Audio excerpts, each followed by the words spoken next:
ప్రపంచం మొత్తం నాతోనే ఉంది, నాలోనే ఉంది. నన్ను చూసుకున్నట్టు మీరు పుస్తకాలను కూడా అంత బాగా చూసుకోరు. మీ జీవితాలను నాశనం చేస్తుంటాను. అర్థమైందా నేనెవరో? అవును, మాకెందుకు తెలియదు? నువ్వు సెల్ ఫోన్వి. నీ వల్ల మేము ఎంత బాధపడుతున్నామో తెలుసా? నేను మార్కెట్ని. ఈ మొబైల్ రాకముందు పిల్లలు గాని పెద్దవాళ్ళు గాని నా దగ్గరకు వచ్చి వాళ్ళకు ఇష్టమైనవి ఎంతో ఆనందంగా తీసుకునేవారు. కానీ ఇప్పటి కాలంలో నా దగ్గరకు వచ్చి కొనేవారే కరువయ్యారు. మొబైల్లోనే అమెజాన్ అని, ఫ్లిప్కార్ట్ అని అవి ఇవి వచ్చాయి. దీనివల్ల శారీరక శ్రమ తగ్గి అనారోగ్యం పాలవుతున్న సంగతి వీళ్ళకు ఎందుకు అర్థం కావట్లేదు?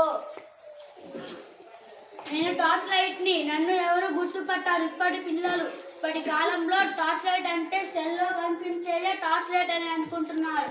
కానీ నేను ఒక దాన్ని ఉన్నానని సంగతే మర్చిపోయారు. చీకటిలో వెలుతురు చూపించే నన్ను చీకటిలో నెట్టేస్తున్నారు. నేను ఎవరో మీకు తెలుసా? ఇప్పుడు ఉన్న పరిస్థితిలో నాకు నేనే చెప్పుకోవాల్సి వస్తుంది. ఈ సెల్లు రాకముందు నన్ను ఎంతో జాగ్రత్తగా చూసుకునేవారు. ఆఫీసులో కానీ, స్కూల్లో కానీ, ఇంట్లో కానీ నేను ఖచ్చితంగా ఉండేవాడిని. కానీ ఇప్పుడు నా ముఖమే చూడట్లేదు. కాలాన్ని చూపించే నన్ను రాబోయే కాలంలో నన్నే లేకుండా చేస్తాడు. నేను కెమెరాని. నన్ను అయితే ఈ మొబైల్ మింగేసింది. అసలు నేనంటే చిన్న పిల్లల దగ్గర నుండి పెద్దవాళ్ళు దాకా మహా ఇష్టమండో. కానీ ఇప్పుడు నన్ను మర్చిపోయారు. అసలు నేను ఒకదాన్ని ఉన్న సంగతే ఇప్పటి పిల్లలకు తెలియదు.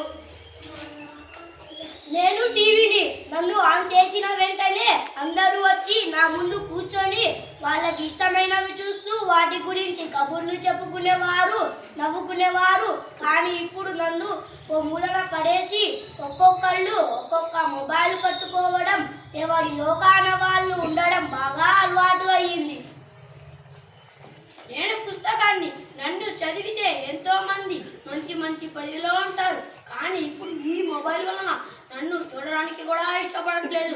నేను కింద పడినా, చినిగినా, నలిగినా, నన్ను తొక్కినా వారికి బాధే ఉండదు. నేను క్యాలిక్యులేటర్ని. నన్ను నిత్య జీవితంలో ప్రతిరోజు స్కూల్లో కానీ, ఆఫీసులో కానీ, ఇళ్లల్లో కానీ ఉపయోగించేవారు.